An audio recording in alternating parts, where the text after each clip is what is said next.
Which Side Podcast is a proud member of the Which Side Media Collective. This week's episode is sponsored by Certain Days Freedom for Political Prisoners calendar. We just bought a bunch of calendars, and we're going to be giving them away to all orders that are over $15 on the Which Side Media Collective store. So not only do you get the stuff that you bought, but you get a free calendar as well. So that's just while supplies last until we run out.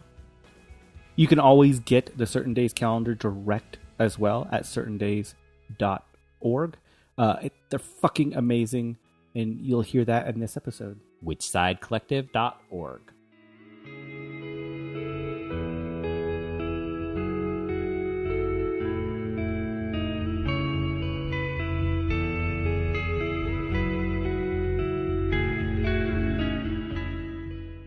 This is episode 208. Yeah, we talked with Daniel McGowan and Sara Falconer. I know I say this a lot, but this was a fucking fantastic conversation. I had so much fun. It could have gone on forever. We'll have to get them both on together or separately again sometime, because I could talk to them about almost anything. Just so much fun and a wealth of knowledge. So stick through the whole thing. You will love every fucking minute of it. Hey, Jordan, what news and events do we have going on this week? There's a lot of Standing Rock solidarity events going on, so I just recommend finding the local one in your area or going down to Standing Rock and finding ways that you can help out directly. For the slingshot this week, November 1st, 1950, 2 Puerto Rican activists attempted to assassinate President Truman.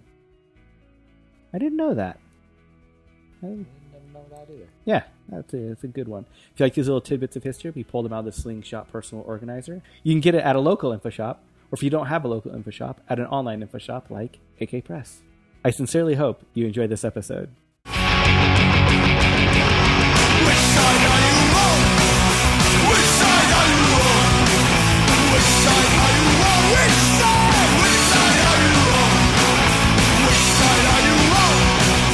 Which side are you on? Which side are you on? Which side are you on?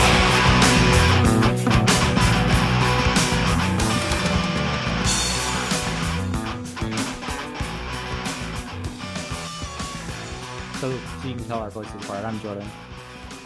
And I'm Jeremy. You guys sound like twins. Yeah, I know. It doesn't really matter that much, honestly. It's like the whole Salt Lake City animal rights crew. You guys share one voice.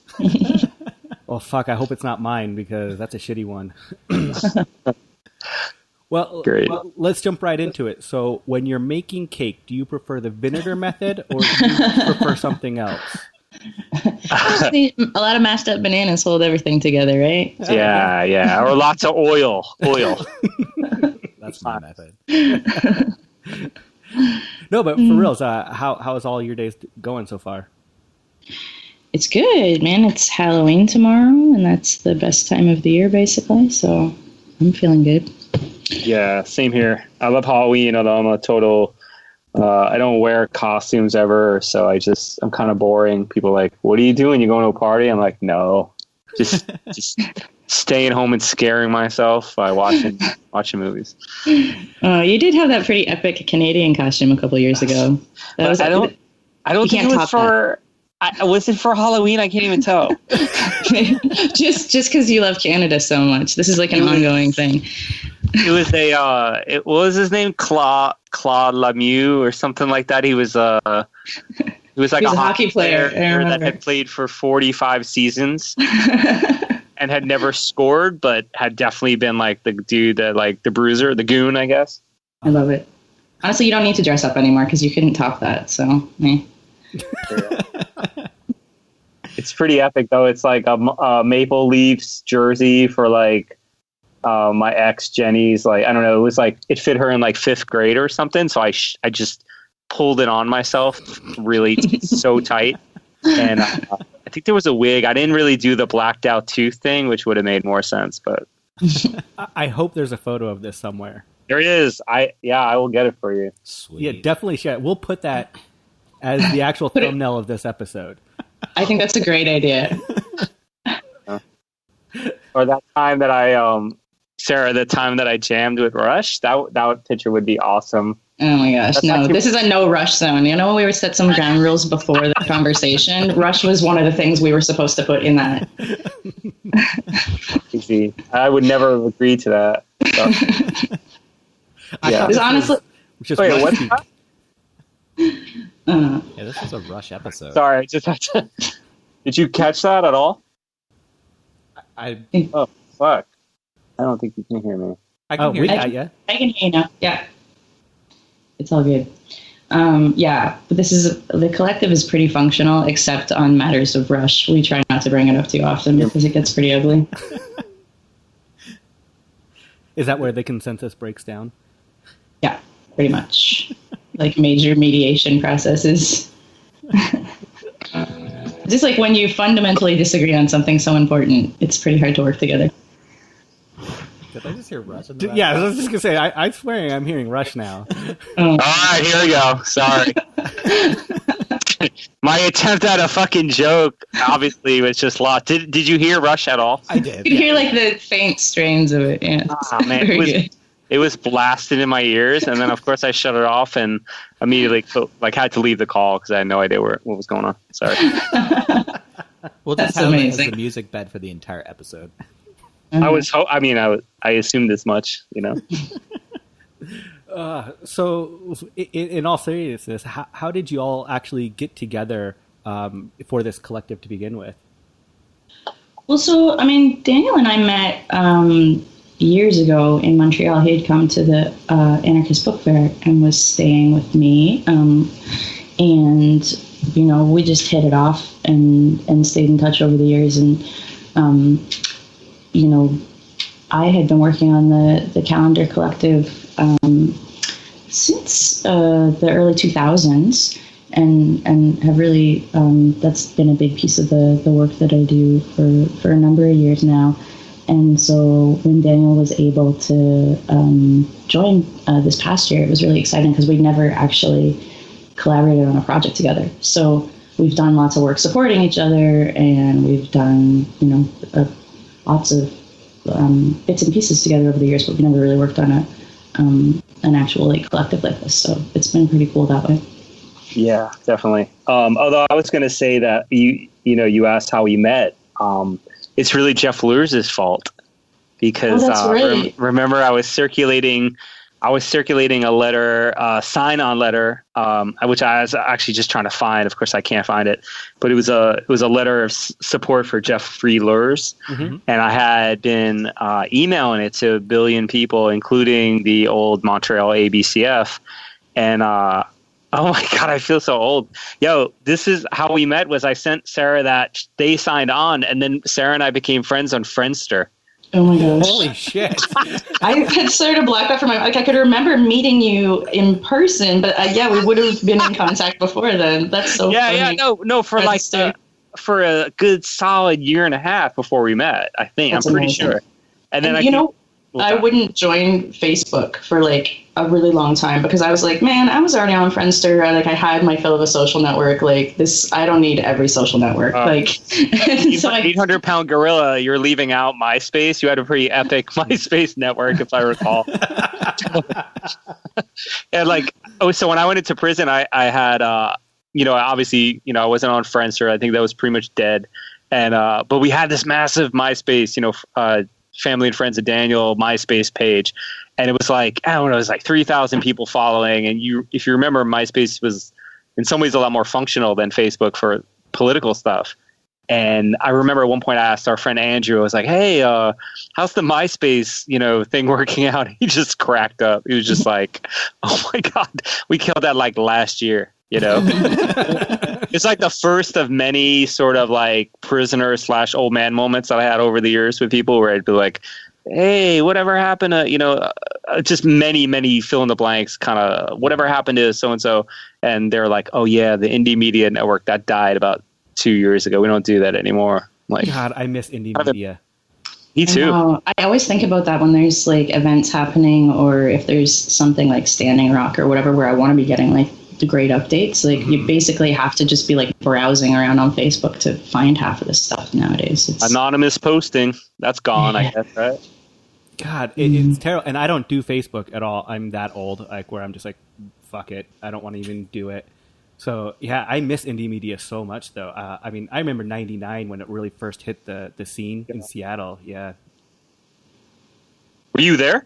Yeah, I was in Seattle.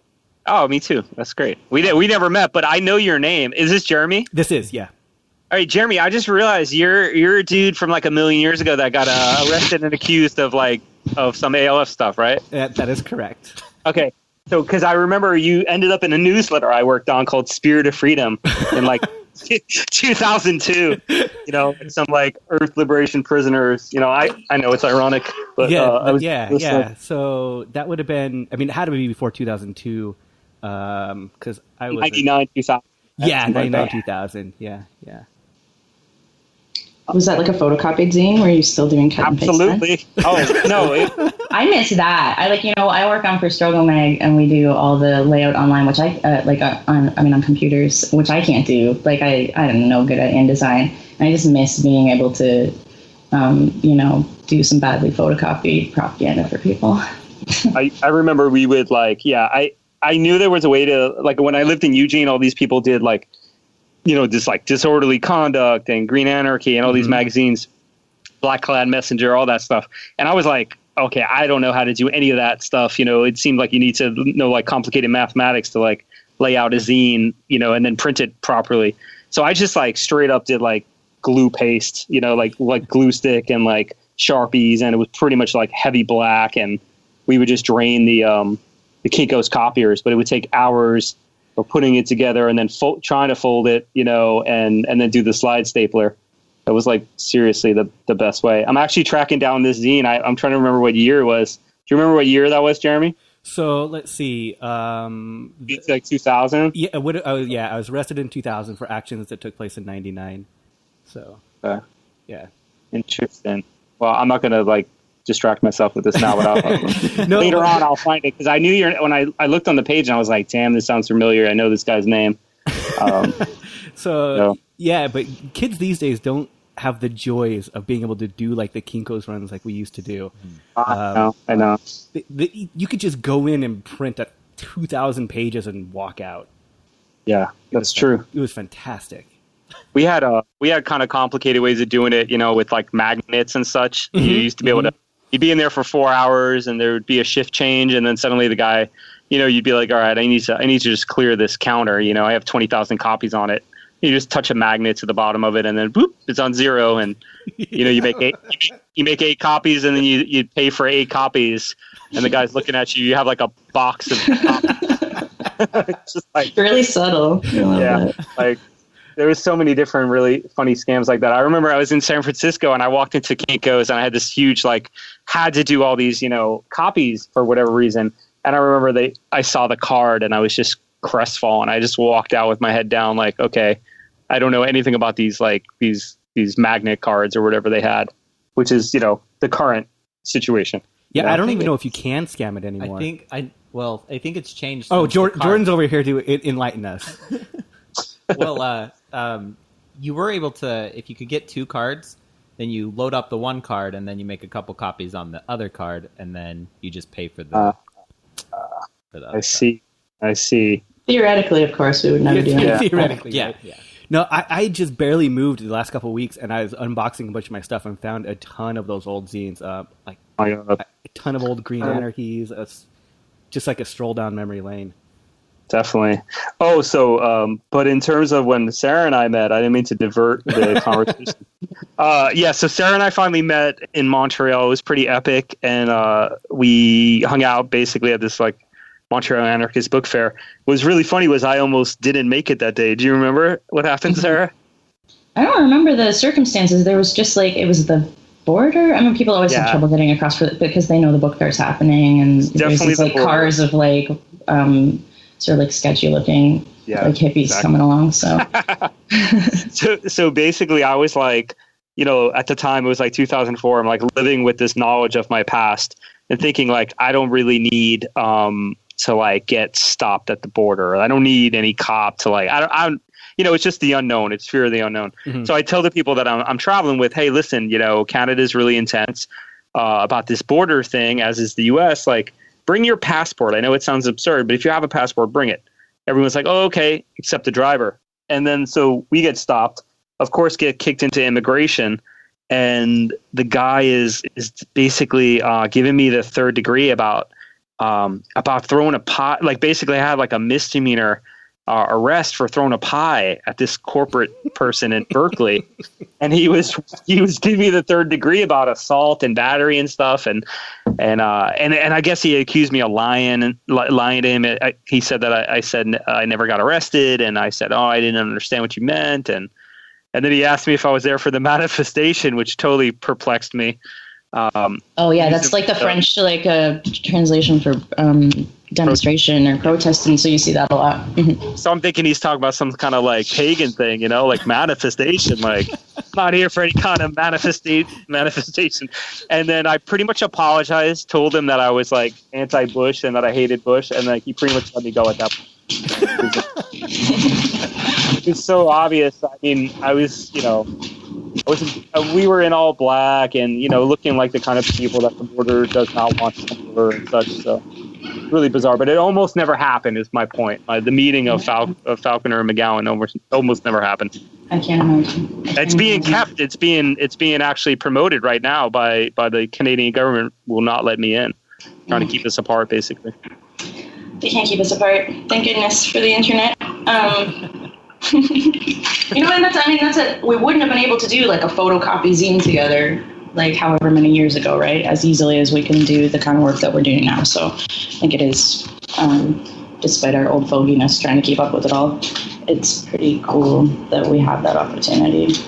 Hey, have you guys bought a ton of calendars yet? Is that what you were about to say? We actually did buy a ton of calendars. Did you really? Yeah, that's awesome. Yeah, cool. we put in a bulk order today, and we're going to be. We haven't even talked about this yet, but we're going to be giving them away to listeners who do orders and stuff. Oh, that's excellent. That's great. That's cool. So you haven't actually seen it yet? No, we haven't. No, we just put the order in this morning. It's not going to be 2017 for a little while yet, so a lot of people are not really in the mode as quickly as we are. I tend to write the year ahead on all my checks and everything, because you just get in that constant mode of the next year's calendar being in your hands. So it's I totally get that everybody doesn't have one in their hot little hands yet, but that's great. Thank you so much. I hope that your listeners enjoy it. Hey, Sarah, I literally just fact checked that comment that they made. They very much did just buy amazing stack of calendars. 42 minutes ago. Are you going to call us out? No, absolutely not. I would never do such a thing. I was definitely going to chat you privately about it. No, I'm just joking. Sarah knew exactly what was going on as soon as I was like, oh, you got one today? Cool. You got quiet for a second, so I knew it. Well, we were actually pleasantly surprised because we didn't realize it was Canadian pricing, and it came in and we're like, oh, that's cheaper than we thought. We're like, yeah, sweet. Oh, man. See, we have got to move that to the U.S. So, Sarah, you said you've been working with calendars for quite a long time. Like, what really gave you the passion of wanting to pursue this angle of activism? When I was first in Montreal in the early 2000s, I'd been an activist. I had been involved in a certain amount of organizing before then, but just being around such a vibrant community that was really growing there at the time, and particularly the anarchist scene, I just got connected to some groups that were doing amazing work, and that involved doing some court support for people who had been arrested at different manifestations. And, from there, connected with people that were doing longer term political prisoner support. And so that was through the ABCF, the Anarchist Black Cross Federation. And, as soon as I started writing to prisoners, as soon as I started connecting with these people that have now been in my life for this many years, it was just clear to me that I wanted to put my energy into doing this work, and that it was so important to bring it into the organizing that everybody's doing. I really am a big believer that it can't be sort of a siloed movement, or those of us that are doing prisoner sport work are just doing that. I think it's really important to be connected to other struggles, and also to help people who are involved in other struggles to connect with prisoners and to include those voices. So just the ongoing ability to organize, alongside these prisoners through the Calendar Project, and for Struggle Mag and other pieces that I've worked on has really kept me going. You constantly have this real grounding in the everyday work that you're doing, but then also sort of like this motivation in a bigger way to keep connected to that work. So I feel like I've gotten so much out of it. My political development at that time and throughout the years is so due to the conversations that I've had and the relationships that I've made with the prisoners that I work with. Remember when you told me that your political development was accelerated from 2007 to 2012 most? You recall when you told me that? I'm sorry. Someone who liked to write a lot of letters during that time, as I recall. Yeah. That's totally not true, by the way. That's just a people post. But I will say, the calendar is an amazing project. I feel like I've known Sara since 2003 or so. Shortly, right around the time she got involved, and it's sort of always been in my life in that way. I finally, like Sara said, was able to join the collective this year. I've sort of always been a helper. I wrote a little bit for one of the calendars like a few years ago, but mostly I've been kind of confined to distribution, which I enjoy. But this year I sort of took on like one of the collective roles and sort of dealt a lot with the artwork. And so this year we have I think we have really great artwork. I kind of focused on trying to get artwork from prisoners.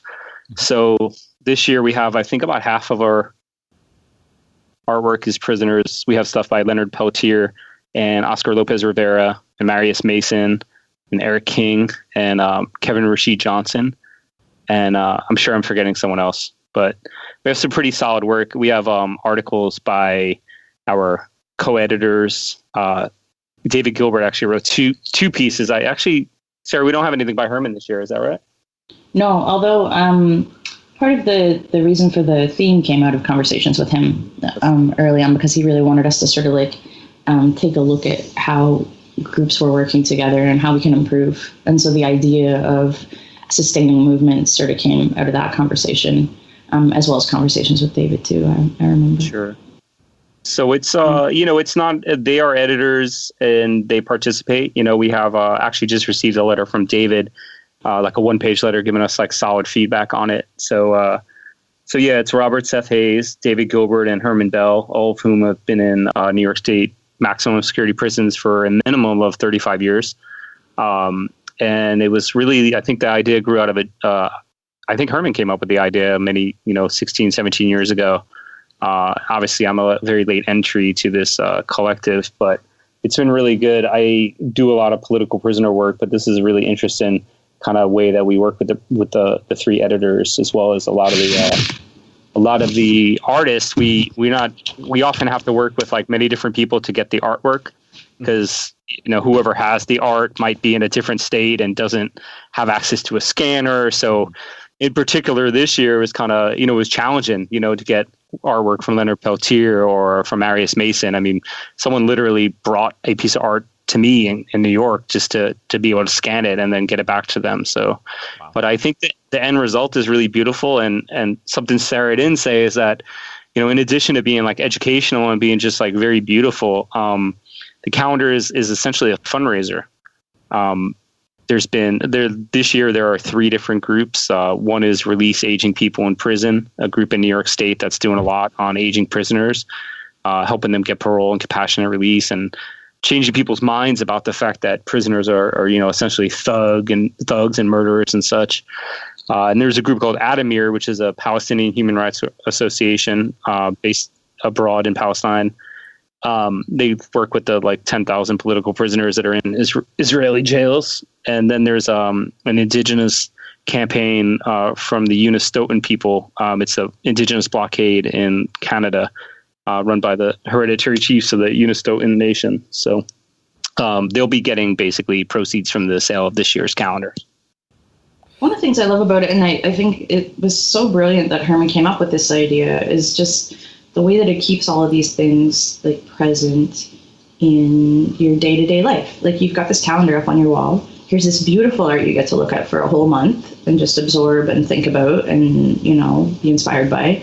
And then, you know, literally almost every day in the calendar, there's an event from sort of people's history to learn about and remember, and again, to sort of inspire you in the work that you're doing. Maybe you know about it and it, you know, is meaningful to you, or maybe you're like, what is that name of that group or that person that's mentioned today? And you might look it up, you know. So I think the way that it's a yearly project too just keeps it alive over the years. We've changed so much. When I look back at the old ones, from when I first joined the collective through to today, and all the work that people have done over the years to pull together writings and art on so many different topics, I think, you know, it's just incredible, and it gets better every year, partly because people are contributing more and more to it. You know, those dates, we add more every year, we learn more, and refine our definitions, and, you know, just the whole thing. So I think that the concept of it as a calendar is just really cool and has given us a lot of flexibility, even though it has limitations too, like that the articles are so short because they have to be, you know, 500 words is not very much space to say anything, but people actually do a pretty remarkable job of, you know, starting your thinking about it. So yeah, we actually have to struggle to keep the font larger than a fleck of sand as well. We would prefer to like shrink it down to microscopic level to fit that much more content, but at a certain point, especially our elders are cranky about this issue. And we hear stuff often about this. So maybe we're just going to do like a magnifying glass attached to, you know, next year's issue or whatnot.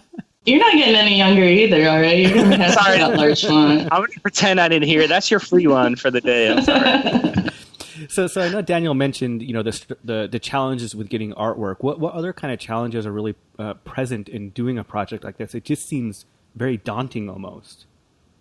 I mean, we're all in different cities. In and of itself, like, that would be a challenge, right? So Montreal, Hamilton, New York, for the people that are on the outside, and then, you know, spread throughout New York State in different institutions for David, Herman, and Seth. And so, you know, all the restrictions that go along with trying to communicate in a timely way with our prison editors, you know, it can be pretty frustrating, but, you know, we get a lot done. We figured out a system over the years that works pretty well. We try and get in, particularly in like the early planning phases, try and get in some visits, so that we can talk face to face, and that's obviously for any group so useful and important to be able to just have those conversations and let ideas flow. So we really try and build that into the beginning of the process, and I think that helps. But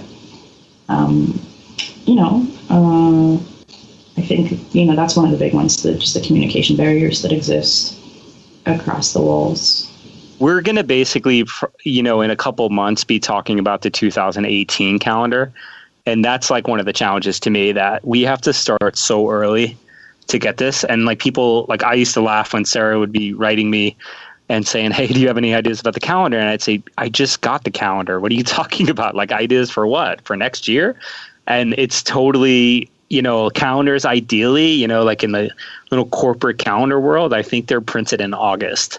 You know, or they're in stores. And some stores that I approached in New York were like, hey, can you come to us in August? And I was like, no, I can't, because I'm on a tiny collective.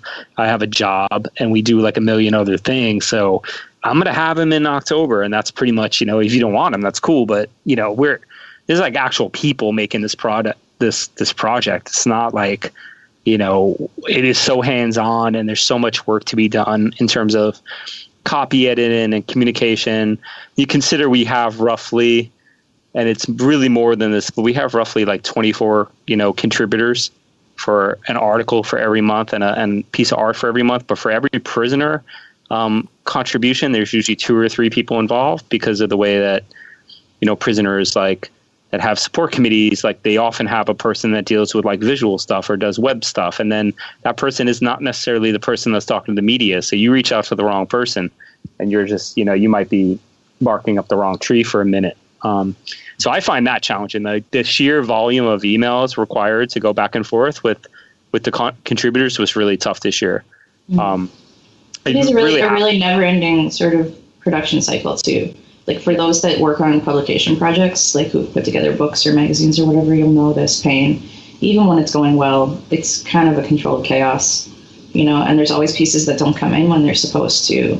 And there's always issues with, with our art. Sometimes we get a photo that we've been waiting a long time for and it's scanned in too small of a resolution, and just like not everybody who works with us, like, themselves are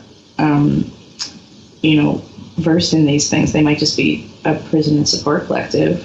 Yeah. Who are doing their best and being awesome, trying to help us. But, so it's those little things along the way. We're just kind of constantly in it. But I think, we get a little better every year and just really try it.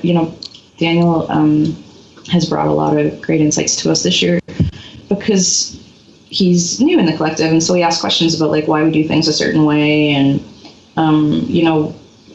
those of us on the very small collective that have been working on it for the past number of years, we've been working together for a pretty long time. And we don't have a ton of process and price because we know each other so well and we know how we do things. That's not really, speaking of sustainability, not an amazing way to bring new people in to hopefully recruit new members, because that's a big challenge. Our group is very small and, people have babies and jobs and life gets in the way that it does. Or I don't know, it doesn't get in the way. Life is just like happening alongside the projects you're working on. So, I think it's been really awesome to have new perspectives, even if it's a new American perspective. So one really good thing, I mean, we obviously we're trying to sell a lot of calendars, but we also kind of have this like pricing structure that works so when small organizations want to buy like over 10 copies, they can buy them at like kind of a wholesale rate and then basically, charge more, like essentially buy them from us for like $8 a pop and then sell them for $12 and they keep the $4 to themselves. So like if you go to certaindays.org, you'll see there's like kind of 2 links. It's like if you want to get between 1 and 9, you can go to this website. And if you want to go and get 10 or more, you can buy at the bulk price. And that's what allows your organization to essentially buy them at a cheaper rate. And then you mark them up slightly to the cover price of $12 and you keep the difference. So that's why I like that too, because we support so many different groups, like so much different work that's happening. There's the groups that we select that we're going to give our proceeds to, but the fact that so many other people that are doing rad work can help do it. I like that a lot about the project. Yeah.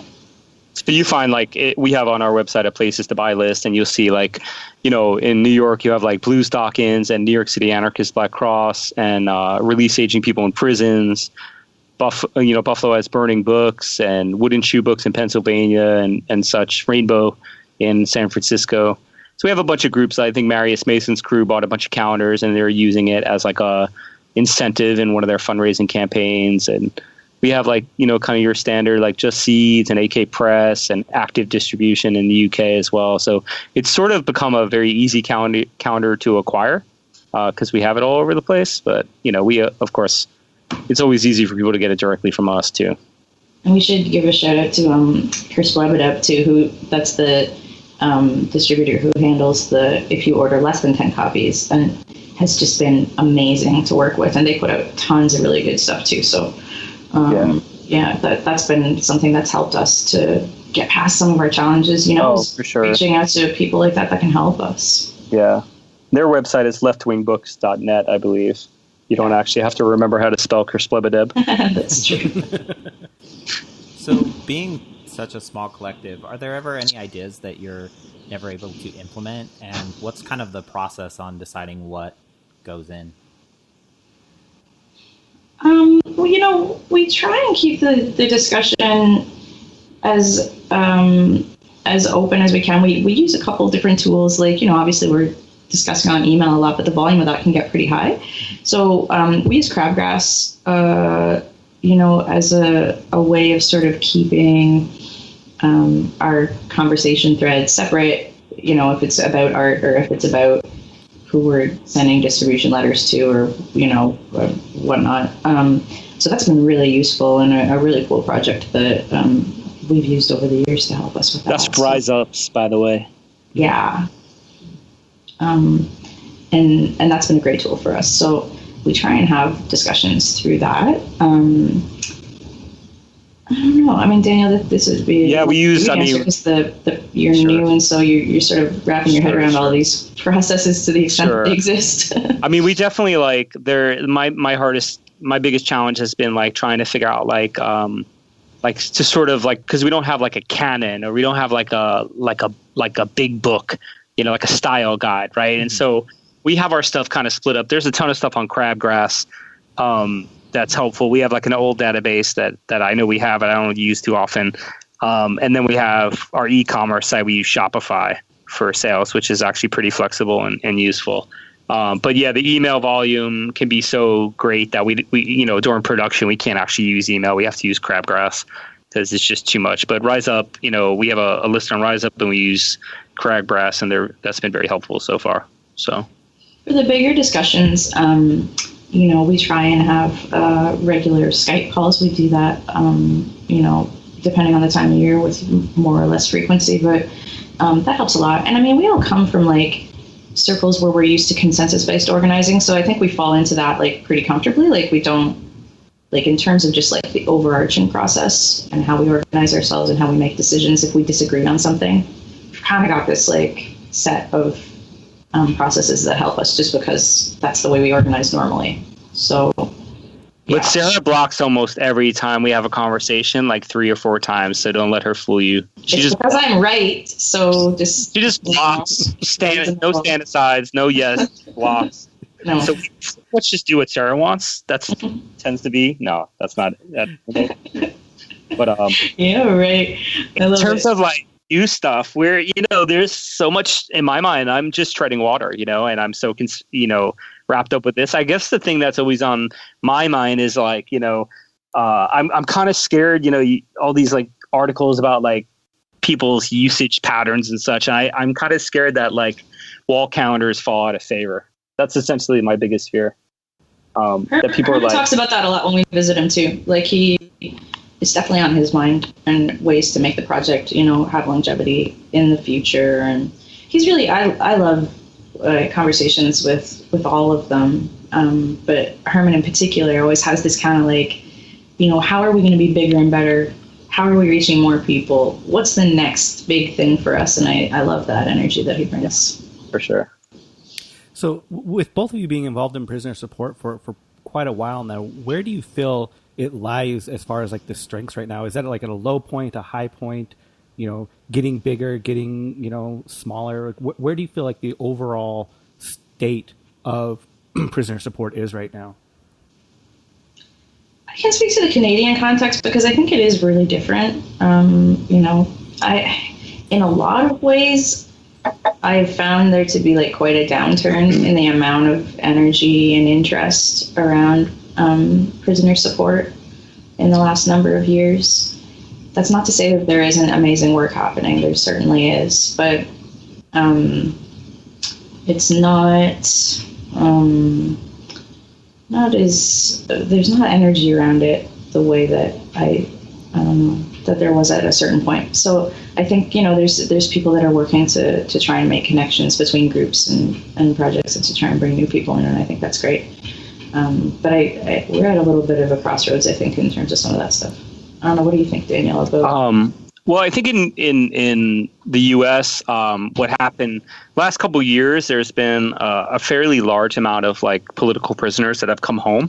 And so I think like sometimes not only is that a good sign, it's like a sign of the times, so to speak, like being that, a lot of these people that we're talking about have been in prison for so long. And it's just like either we're just hitting, we're just breaking past a few little walls. It's hard to call some of these victories when you're talking about someone having been in prison for like 35, 40 years, comes home. It's hard to call that a victory. When you consider like how many people die in prison, it sort of is, right? Mm-hmm. And so in 2014, I mean, God, I don't have the list in front of me, but it was, when you think about Albert Woodfox, Sekou Odinga, Marshall Eddie Conway, the Cuba Five, I mean, Jesus, there was like 25, 30 people came home in a span of like 2 years. So on some level, you can presume that some of the people that were involved in their campaigns might step back for a second. And that could, especially in Canada where like, I could be wrong, but some of my perception was that political prisoner support in Canada was largely based on, doing support for U.S. prisoners, if I'm not mistaken. Yeah, there's definitely a big piece of that. I mean, the reality is that, the system here is just different and people don't serve as long. I think this is true. And so there's that piece of it. There's definitely like a lot of shorter term prisoners that that go in for struggles around some of the stuff that we were talking about before. Land and indigenous sovereignty and that sort of stuff. And lots of other cases too, but they just don't tend to be as long. So so people that are doing the longer term support work do tend to have a connection to a lot of the American prisoners. The other thing in the United States I find is, there's always been this like long-standing tension between people that define the work they do as focused on like mass incarceration, and people that do political prisoner support. And, it need not be as contentious and kind of, tense as it often is. I feel like in New York, there's like a really good mixture of people that work on different things, and it's really hard to typify them. I mean, if you look at like, the group Release Aging People in Prison, they, I'm sorry, hold on one second.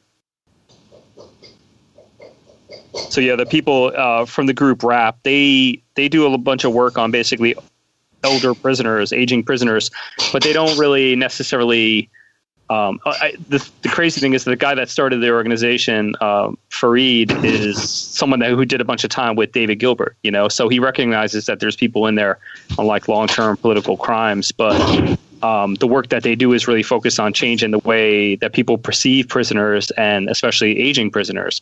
And I think that's really helpful. I mean, if you look at like the New York City ABC, political prisoner list, it's actually kind of, it's like 55 people, right? And so you think about how many people are in prison in the United States, it's like 2.3 million. So the things we do cannot just focus on a tiny group of people, but there's got to be a way to not leave those people behind and also be fighting mass incarceration. I don't think it needs to be one or the other, although it's often, especially with like the recent like prison strike stuff, I feel like it's perceived as such.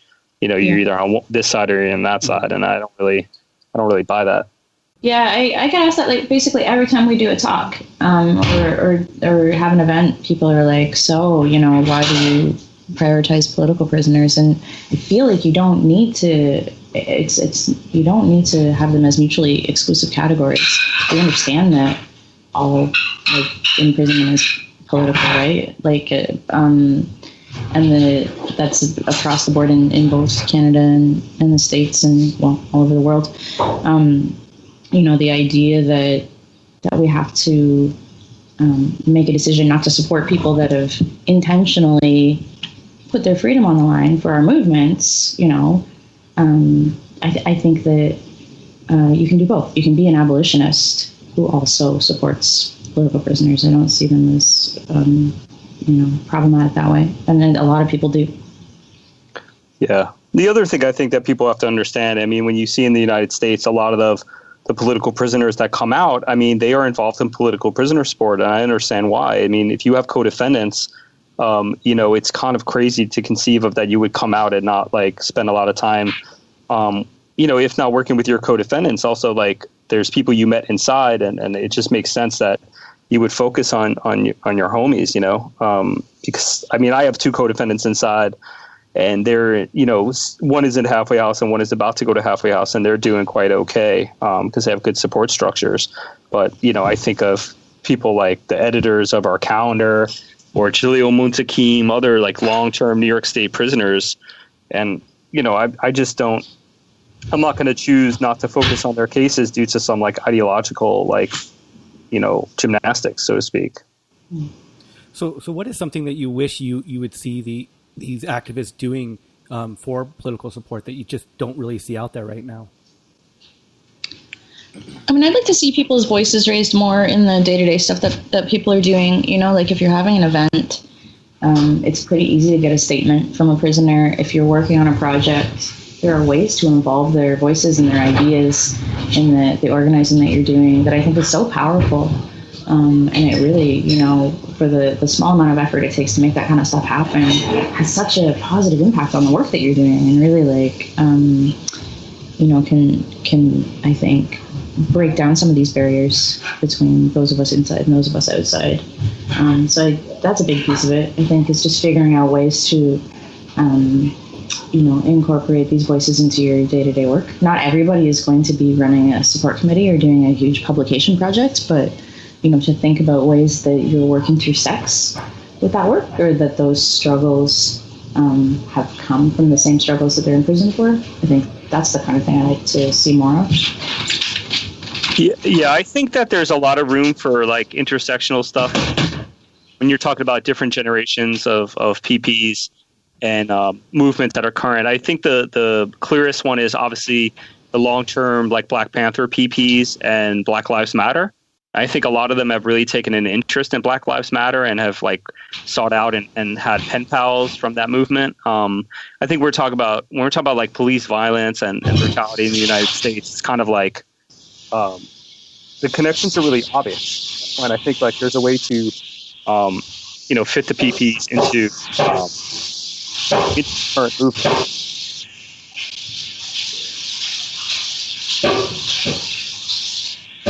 Sorry, 1 second. There's getting a little bit of feedback.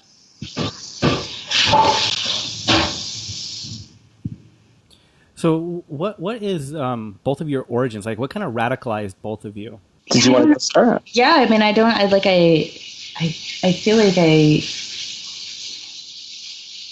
even at a young age, was really interested in injustice and the idea of trying to help people and animals that needed help. And I that's sort of however that filtered into my consciousness was such a big piece of what I was even as a kid. So that, as I grew up and started learning more about the world and reading more and, eventually in university and that, starting to read Chomsky and Ward Churchill and things like that, it just it clicked. It just felt like it was a framework that made sense to me, that helped me understand the world and how I could maybe make a difference in it. So, I mean, there wasn't a moment where I, felt radicalized, but it just felt like it was a fit the more that I learned about it, if that makes sense. Mm-hmm. Yeah, I'd say for me, some of that, what Sara said sounded really familiar, growing up, I was a pretty sensitive kid and generally tried to help people. And I cared a lot about animals and such from an early age, and was always kind of put off by bullies and other assorted gnarly people. There's a lot of gnarly people where I grew up, and I never really felt on their same page. And so I, went to college, and when I got back from college, I was traveling, and I ended up meeting some people in Southeast Asia that were working for a nonprofit, a non-government organization that focused on human rights in Burma. And I had not really even conceived of the fact that you can, do something and not, it's you can have a job that's something you would want to do.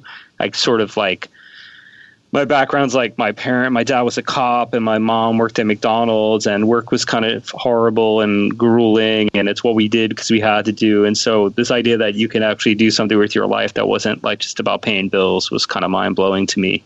And I came back to the States and I tried to get involved with a bunch of activist groups, and some of them were so clearly not who I was about. I went to Sierra Club.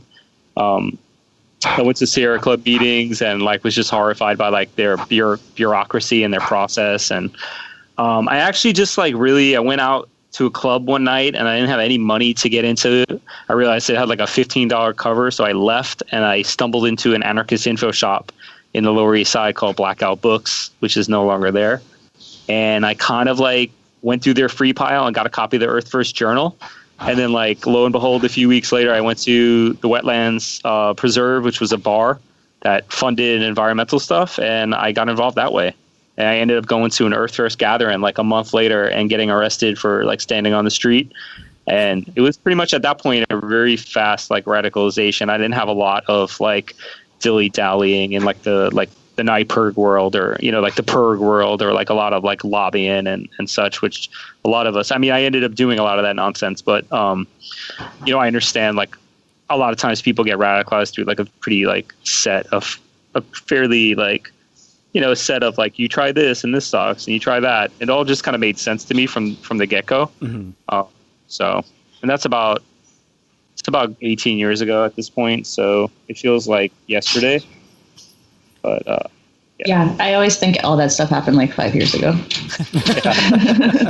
At one point, Sarah said to me she had lived. How long did you live in Toronto? You had said like, I have been here for 5 years, and I was like, what? I couldn't believe it. I was like, you just moved there. You're like, no, I didn't. I was like, no, and it was longer. It was like 8 years. Yeah, but I was convinced it was 1 year. I was like, mm-hmm. Yeah, you just moved there, but that's also like prison messing with your like the timing. Mm-hmm. I'm still like that. I'm like, oh, that happened like 5 years ago, and they're like, yeah, that was 2002. Kind of ridiculous.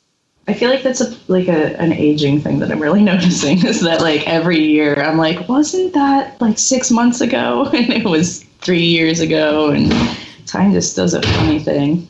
For sure. So, well, being almost like elders in the activist world, what kind of advice do you give That's to people? That's messed up, by the way.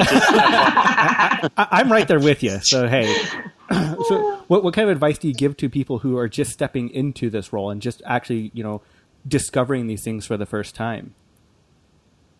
I'm usually too busy telling them to get off my lawn to like offer. Anyhow, sorry.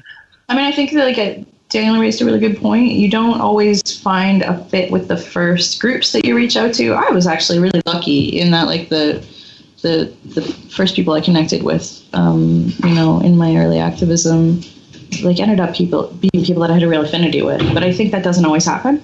And I think, if you are passionate about an issue or want to learn more, and it doesn't feel like right the first time you interact with people, I mean, try not to be discouraged and just find people that will be a fit, because there's a lot of people out there that are, going to be open-minded to the fact that you're a newcomer into that scene and going to, help you along the way. I think too, just taking an interest in your own education and, just try and read as much as you can. There's so much available online and off, where if you want to learn more about something, it's there, just dive in. I think that's what kept me going, was just that passion of learning all those things and really making those connections.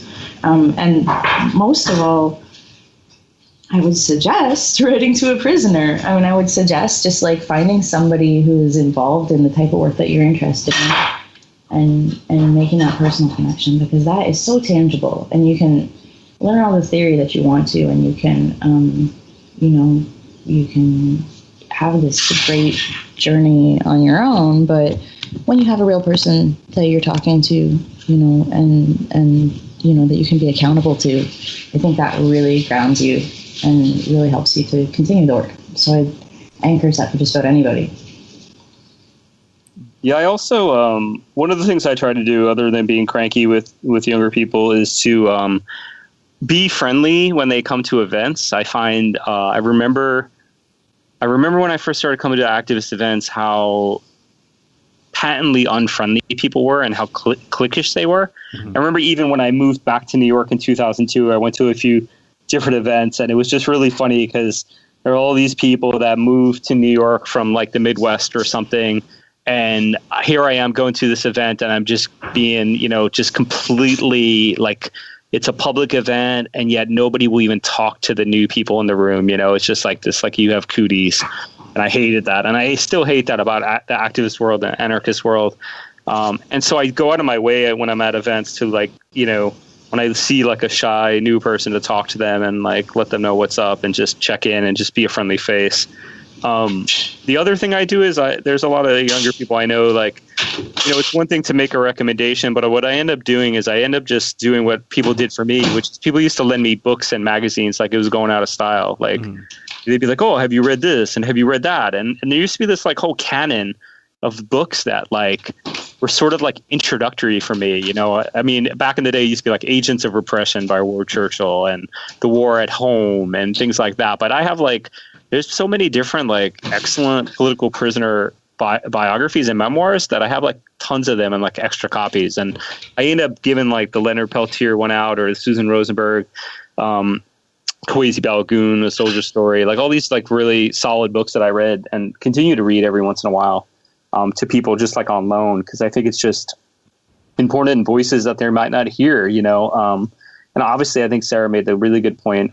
We always encourage people to write people in prison, especially long timers that have a lot to say. I feel like those relationships could be very helpful for like young activists, you know, to have a sense of perspective. I think young activists need to be reminded sometimes they didn't invent the idea of resistance, you know. You can't just use these words like, you know, and not realize that there's like a lineage, right? And like you're here, there's these spaces, there's these things, there's these ideas because people came before you. And that's not exactly something I was like especially knowledgeable of when I was like 23, but it's something that I've learned in time. And you know, especially facing, you know, for me, getting indicted is probably what got me to like take a step back and go like, I know people have dealt with this before, and I happen to, you know, living in New York, there's a ton of them here, you know.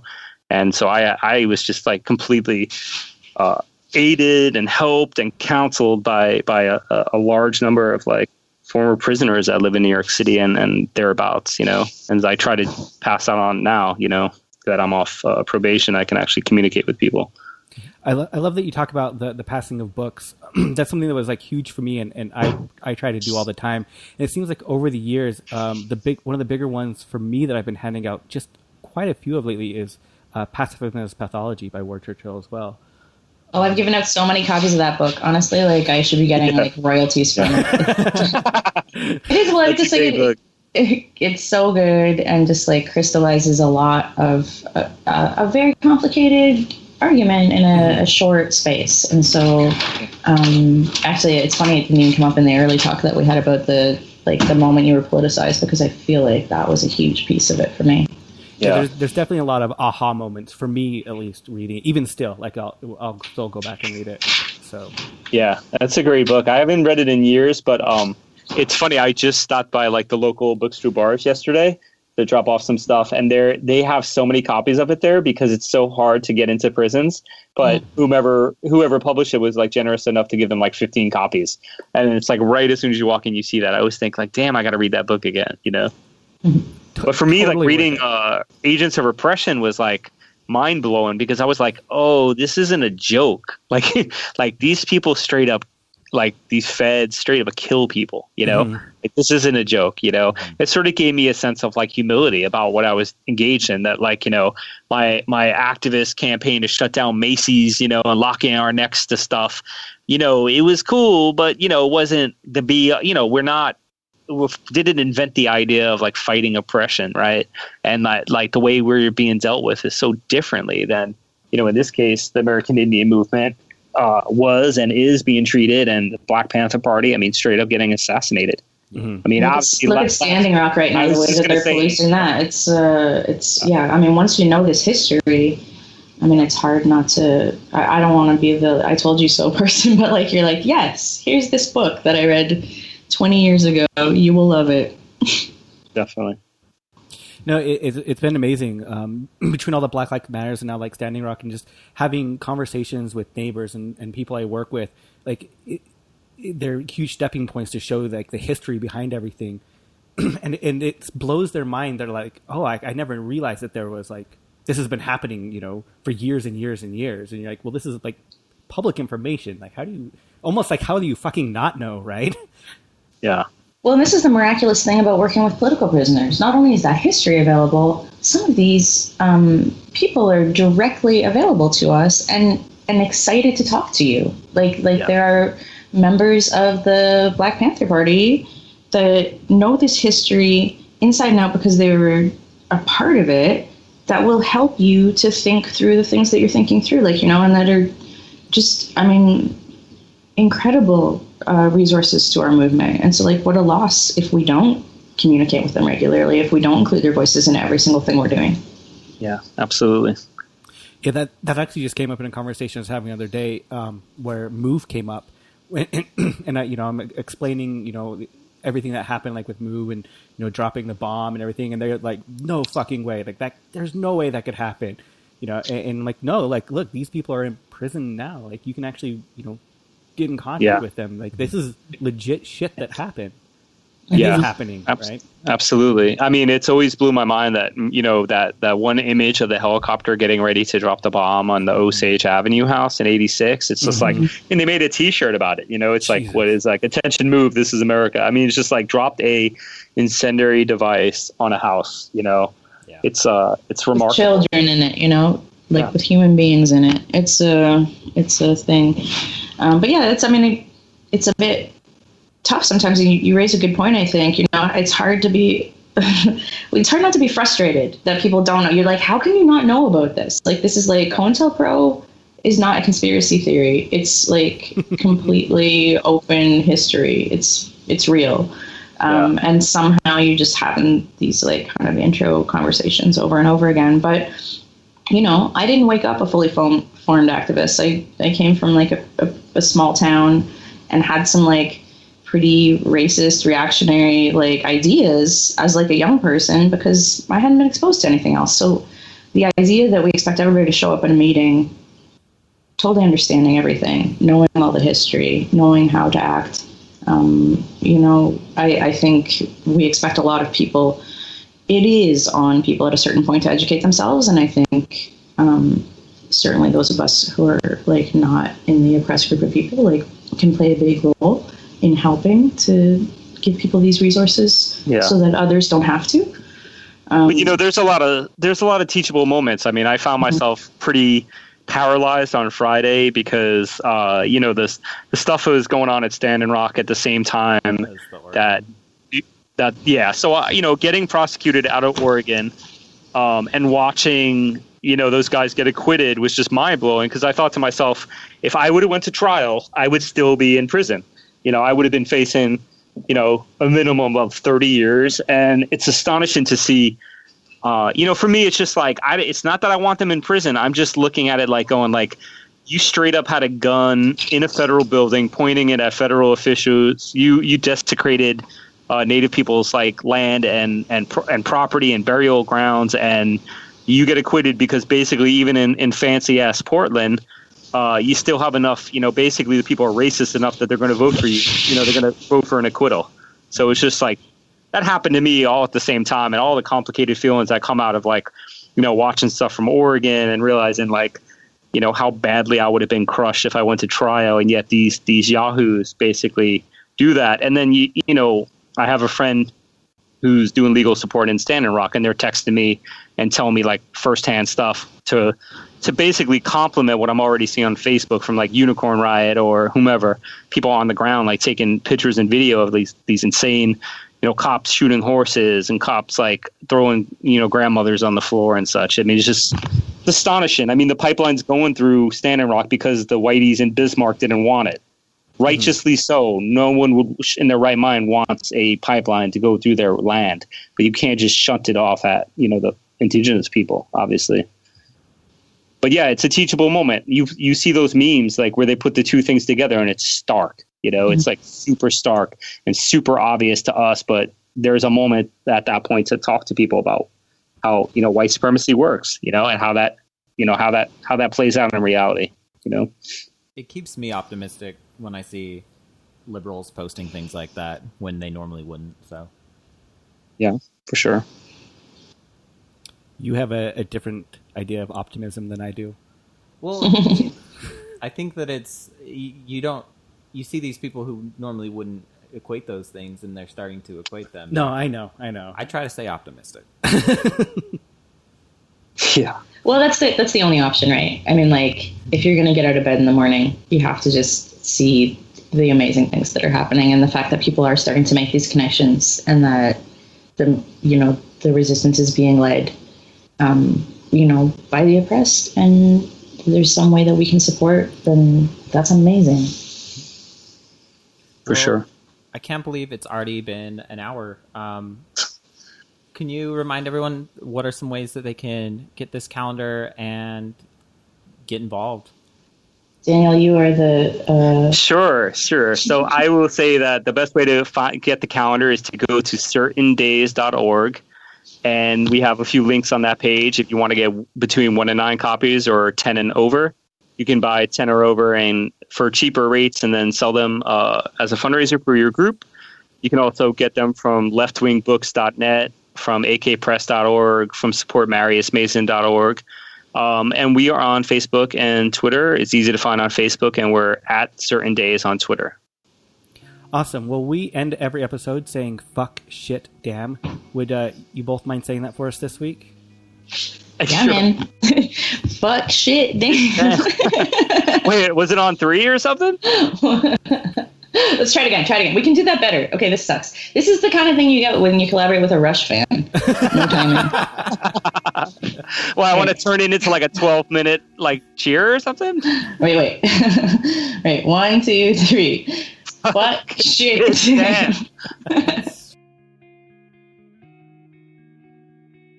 This week you heard... Your Hand in Mine by Explosions in the Sky. Right now you're listening to... They Move on Tracks of Never-Ending Light by This Will Destroy You. iTunes, every week we ask the same thing, and we're going to continue this. Go rate and review us. It helps us out so fucking much. You have no idea. Maybe you do. If you hear us every week, you might have some sort of an idea. But it just makes it easier for people to find the show and makes the show relevant inside the search algorithm. So help the show out. It's free. It takes you just 15-20 seconds out of your life. Log into your iTunes, give us a couple stars, and write fuck, shit, damn, or whatever you want, because really, be yourself. And if you've already rated and reviewed us, get your fucking friends to do it too, you piece of shit. Speaking of shit, you should be our friends on social media. Because it's shitty? I don't know. I feel like you can kind of transition anything by if you just say speaking of something. Oh, okay. Yeah. Isn't that how it works? Doesn't really have to relate Doesn't to each other? have to. I mean, social media is shit. For the most part. Yeah. So, while we're in this shitty social media mess, you should be our friend. Like us on Facebook and follow us on Twitter and Instagram. Speaking of shit, fucking damn. That's a good one. Fuck, shit, damn. Which Side Podcast is hosted and produced by Jordan Halliday and Jeremy Parkin of the Which Side Media Collective, with web design by Jordan Halliday and sound design by Jeremy Parkin. Booking by Mari Halliday. Theme music by Commandantes. Go to whichsidecollective.org to check out the other shows in the collective. As always, fuck, shit, damn.